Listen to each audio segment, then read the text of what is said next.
Hi there mga beloved yung soulmates! Welcome to Renzo Tara Channel.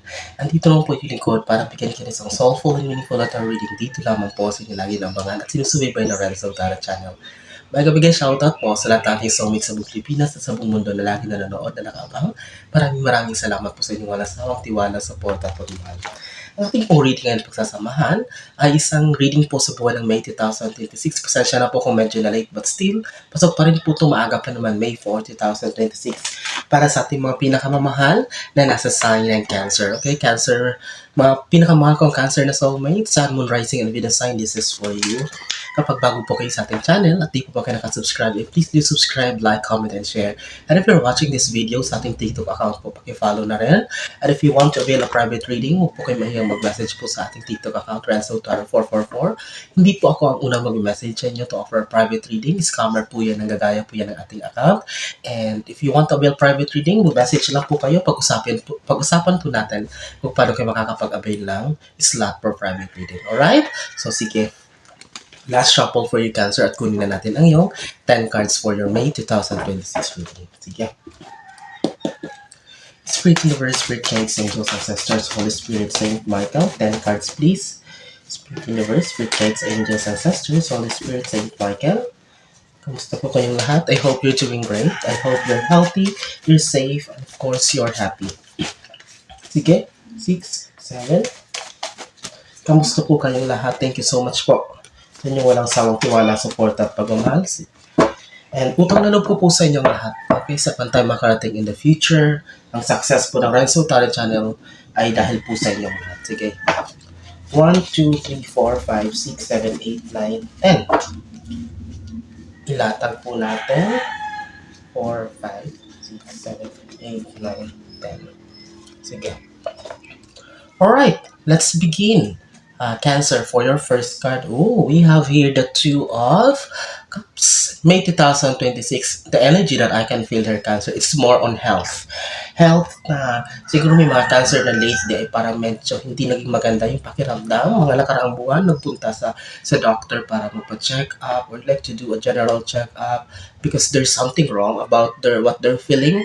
So with the Two of Cups here, I can feel an energy of relief. Parang medyo kahit paano matatanggal yung mabubunutan ka ng tinik sa mga signs na feeling nyo ay there's something wrong about you. So there's a big improvement with your health. So you don't need to worry. Cancer, this May 2026 will be a very smooth, will be a very good feeling in terms of your health.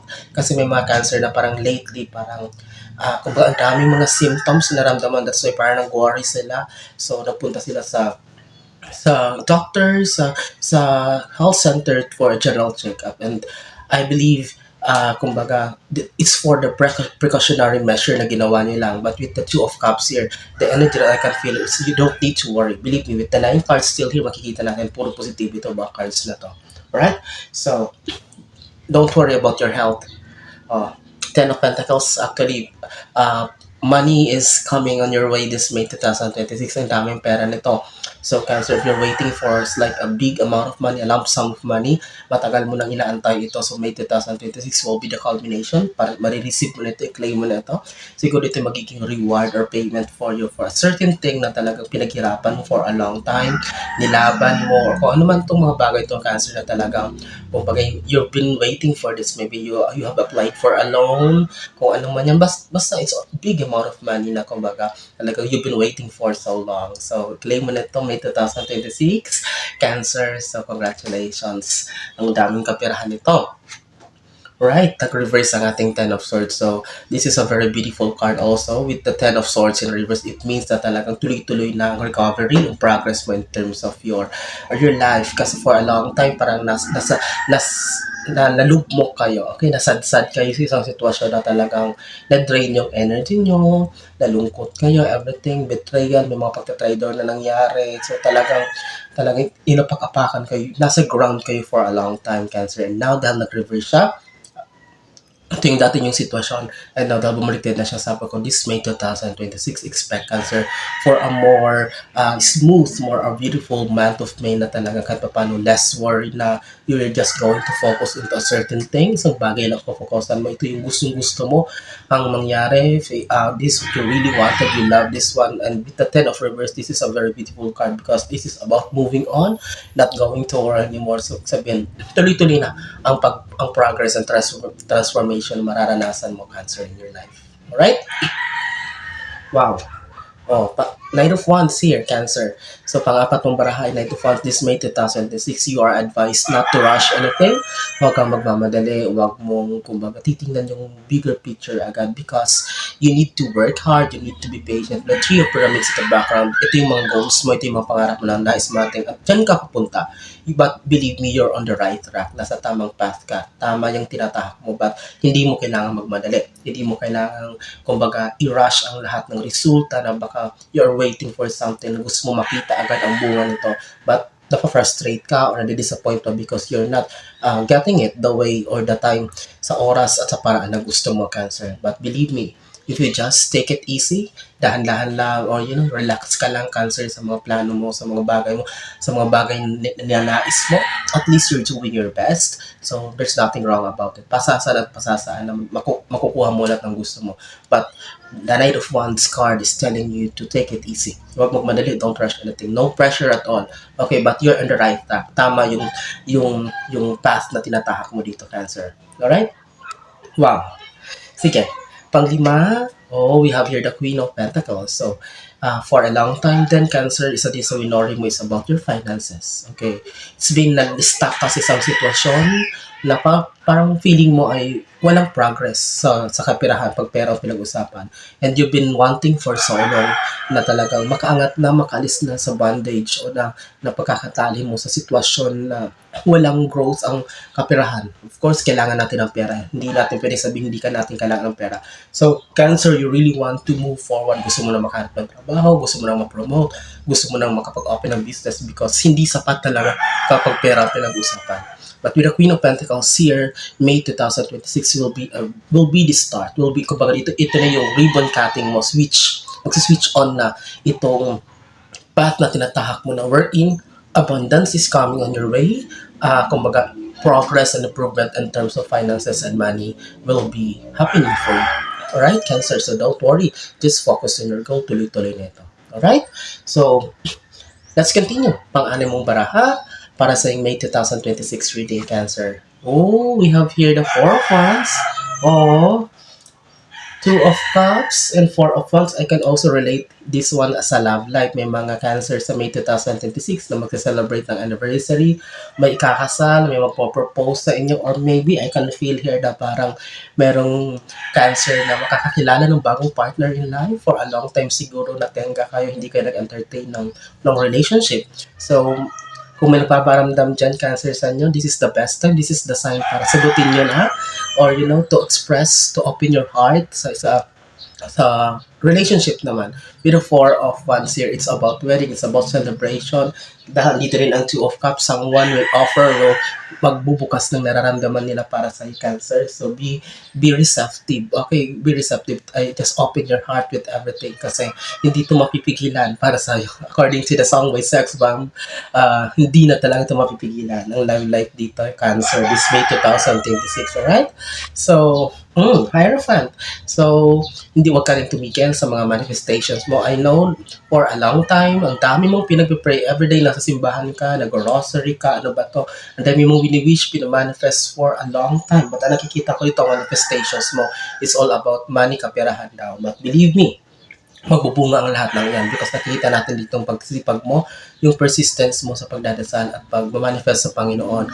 So this will be rewarded in the soonest time, Cancer. Just continue. Okay, just continue sa mga minamanifest mo sa pag-pray. So everything will be rewarded. Magbubunga ang lahat ng ito. Ang nakikita ko dito, more on money talaga kapiran ito. Pinag-wish mo, pinag-pray mo. And there will be celebration in the future. So just be still. Hold on. Okay, malapit ka na. Nasa corner na. Alright, ito na, Knight of Pentacles, stability in terms of money. Sabi ko nga, Pag pera pinag-usapan, you've been worrying about it for a long time. And with the Knight of Pentacles here, so malapit na, this is stability. You don't need to worry anymore kapag pera pag-usapan. Yung katapat niya, eto reverse. After a long time na talagang suffer ka, after a long time ng betrayal, pagtatraidor, stagnancy, kahirapan, kawalan ng pag-asa, being hopeless. Here, papalitan niya ng Knight of Pentacles, which signifies prosperity, abundance, and victory and success for you. You will be happy again. You'll be regaining your energy. Babalik yung kumpiyansa mo, yung confidence mo sa sarili mo na for a long time ay parang nawala because you feel so hopeless. So with the Knight of Pentacles here, tuloy-tuloy na talaga ito, Cancer. Claim mo na ito. This is a total transformation for you. This will be a total overhaul ng buhay mo. We're in from walang-wala, bagsak na bagsak, nasa lusak. Now, you're going to stand up again, Cancer, and you will show to the world na hindi pa tapos ang laban dito. Alright? So, pang-9 pong baraha para sa May 2026 is, buti na lang nag-reverse. Devil card is here. Hindi ka pa rin matakot kasi nag-reverse naman siya, bumaliktad. So siguro ang nakita ko dito for the past months, for the past, na talagang feeling mo na stuck ang buhay mo, walang progress na nangyari because parang may mga evil eye din na nangyari, parang may sumpa or something like that, mga inggit na talagang nag-cause ng delay. Okay, with the devil card here. So, maaring may mga taong hindi naging masaya sa progress mo or kahit wala pa namang progress talaga, parang gusto nila na hindi ka umangat. Actually, itong evil eye na to, itong mga pag-inggit or parang hindi magandang wish sa'yo ay ginagawa pa ng mga taong malapit sa'yo or kung sino man itong maybe hindi mo na napiplease or maybe they don't want you to succeed. Okay, Cancer. Okay, but dahil nag-reverse siya, believe me, it will stop. Sasawa na rin sila. They will be paying their own karma sa mga ginawa nila sa'yo. And believe me, with the devil card here, everything will be okay. Alright? So, huwag kang pwede matakot, huwag kang kabahan because nag-reverse naman siya. Everything will be alright for you. And now, para sa yung 10th card for May 2026 reading, Cancer, tapusin natin to with the Three of Cups, celebration card. Okay, believe me, Cancer, lahat ng paghihirap, lahat na itong mga failures and painful experiences na pinagdaanan mo, mapapalitan ito ng Three of Cups, which is celebration in the future. You don't need to worry. You don't need, sabi ko nga, just focus lang. You don't need to be distracted with these people na wala namang naitutulong sa'yo, kundi paninira at jealousy or being envy or envious sa'yo. So, you're going to celebrate it as soon as time. This is just a matter of perfect timing. This is just a matter of patience. Just need to hold on. Huwag kang mawala ng pag-asa, Cancer. Every day, okay, your life here, the universe every day has its own purpose. And you will be shedding the light at the end. And you will be setting an inspiration to all. Cancer, after all nitong pinagdaanan mo, here you are, you'll be standing again. And you will show it to everyone. Kasabi ko, hindi lang basta tapos ang laban, but still you are worth it.